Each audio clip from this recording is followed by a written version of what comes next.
Welcome back to Golf WRX's Winning What's in the Bag, where this week we are taking a look at Viktor Hovland's winning bag from the 2025 Valspar Championship. Congratulations to Viktor on another win. I know a lot of people were expecting and hoping JT would pull it out, but Viktor just played some phenomenal golf and came through at the end to win it. So congratulations to him on another PGA Tour victory. He's a ping staffer, so most of the clubs in the bag are going to be ping, but we'll run through it, and we're going to start at the top. And the start at the top is driver, and the driver is the slightly older Ping G425 LST. So 2 years ago we had the 440s out now. 2 years ago we had the 430. 2 years before that we had the G425. And the reason this is probably in the bag is one, probably comfort. It just feels comfortable with it. Two, it could be like a spin and ball flight bias, starting line type bias that he really likes on this 425. So that is still in the bag. It is a 9-degree head, printed 9 degrees, and it is probably digitally lofted at 8.5. Because the hosel is set in the standard but flat setting. So standard loft, flat lie. The flat lie will make it a little bit more fade bias compared to the standard lie. It is shafted up, or I'm sorry, the rear weight on it is set in the neutral position, and it is a 14-gram weight in the back. It's shafted up with the Fujikura Speeder 661 TR. This was kind of a unique shaft from Fujikura. It was out for a little while. Certain players liked it, but it had a unique profile. It had a soft handle section, really stiff mid, and then a softer tip section. Still produced kind of a mid-low launch and low spin, but it was just a unique feel and a unique profile for players who liked it. It did play kind of heavy and stout. I had one for a little while as well. They made the 661 version that Viktor's playing, which is the 60-gram. They also made like a 757 and an 81. I think it was an 861. They made a couple versions of this shaft.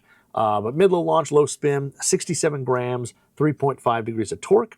His build, it is tipped 1 inch and a swing weight of D5 and a playing length of 45.75. So he's playing this a little bit longer, 45 3/4 inch length. That's kind of like a retail type length. A lot of players on tour play their stuff around 45 inches. He's going a little bit longer, probably to generate a little more speed with that head. Now for 3-wood, Viktor's playing something older again. This is going to be an older club, but it is a TaylorMade, and that is the Sim Titanium 3-wood. So back when Sim came out, there was a titanium and a standard 3-wood. The titanium one, again, has a titanium face, titanium body, carbon fiber crown, and it has a kind of a tungsten sole plate on it to push that weight lower in the head. This head here kind of gave up a little bit of forgiveness, but had an extremely penetrating ball flight, very low spin, just an absolute bomber of a 3-wood off the deck or off the tee. A lot of people played these for long after they were discontinued by TaylorMade. Now it's a 15-degree head, but it looks like Viktor has his set in the higher setting, or 1 click lower than the higher setting. So it should add 1.5 degrees of loft, so making it 16.5 degrees, and making the lie angle 57.25. So a little bit more upright, a little bit more loft on that, just to help kind of get the ball into the right launch window. Now it's also shafted up with a Fujikura Ventus Black 7X. So the Ventus Black 7X is kind of one of the stiffer profiles. The TR is the stiffest. This would be one of the stiffer profiles in the Fujikura lineup. Stiff handle section, or ultra stiff handle section, stiff mid section, ultra stiff tip section is kind of the profile there, and it produces low launch and low spin.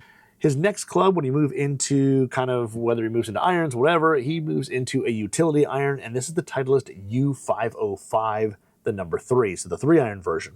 It's a 20-degree head, and the U505, the big thing with it, it's got kind of a wide sole, a lot of weight down low, hits the ball extremely high, and I've hit it before. It definitely gets the ball up in the air.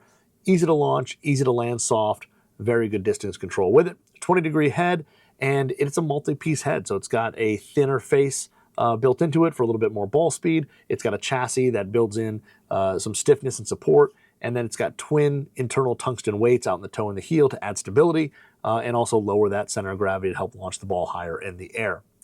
Viktor has this shafted up with a Graphite design Tour AD DI Hybrid 85X. This shaft has been around forever. It is the white and orange one.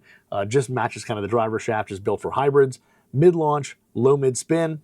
Got a softer handle section, kind of a medium stiff midsection, and then a stiff tip. So kind of matches the driver in terms of profile, the driver shaft in terms of profile, the DI driver shaft.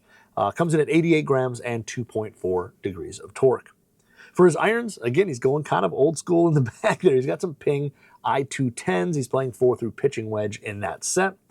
These were introduced in 2018 absolute cult classic. Has a huge following, the I210s do. A great player's cavity. Has some elastomer inside behind the face to kind of dampen that dampen the feel and dampen the sound. It's a kind of a lower launching iron, kind of a flat trajectory, and a lot of high ball hitters really like this iron. It was played on tour by a lot of pros for long after it was discontinued, and yeah, playing 4-through pitching wedge on this. They are shafted up with KBS Tour V 120Xs. So the Tour V was a lighter weight shaft, or is a lighter weight shaft that still offers stability and consistency for the bigger hitter. A little bit lower launching, a little bit lower spinning than the standard KBS, even though the standard KBS Tour is 130 grams. This comes in 120 grams, and I believe this was actually designed kind of with Phil Mickelson back in the day. He wanted something a little bit lighter weight for the long irons that still provided a penetrating trajectory. The Tour V is kind of one of those shafts that it's just not known as well, but a really good lightweight option if you're still looking for spin and distance control, or spin control, launch control, with something that's really accurate and really tight.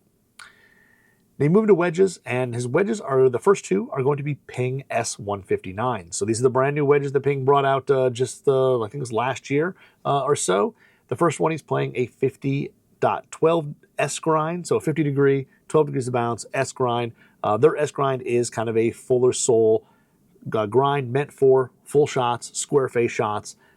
Reduces digging, great for those higher speed shots. And then he's also playing a 56.12S in his sand wedge. So similar sole design, 56 degrees aloft. Now this thing here, it has the bounce actually pushed more towards the center of the wedge, but it does have some trailing edge and heel relief that allows you to open that face a little bit and have some versatility with both those wedges. They're both shafted up with True Temper Dynamic Gold Tour Issue S400 wedge shafts. Again, we talk about these just about every week. 132 grams, kind of lower launching, lower spinning. Just a little bit heavier than X100, but a little softer to offer a little more feel. And these come in both at D4 swing weight. Now, a 60-degree wedge, or his lob wedge, is a little bit different. He's playing an older Ping Glide 2.0.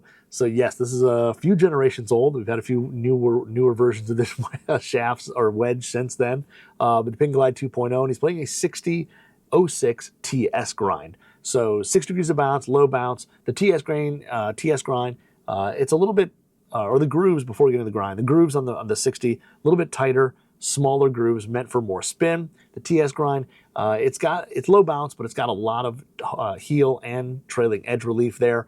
So you can open it up, play a bunch of different shots, extremely versatile wedge grind to allow players to really kind of maximize around the green the type of shots they're going to hit. This is shafted up with a True Temper Dynamic Gold Tour Issue S400 as well. So again, 132 grams, and this comes in at D4 on the swing weight scale as well. Now we move to his putter, and his putter is kind of iconic. Everybody's kind of seen it. It is the Ping PLD DS72. His is kind of a prototype, or that's how Ping lists it, because he's been doing it. I think he's had it in the bag before the PLD DS72 ever came out. But it's a fully milled mid-mallet shape, kind of rounded back on it, dark brown kind of patina on it, and the face has a unique where it's got horizontal grooves milled into it. The standard one, you can get a version of the DS72 through the PLD program. It's got kind of a deeper traditional fly mill on it, but this one has some horizontally milled grooves.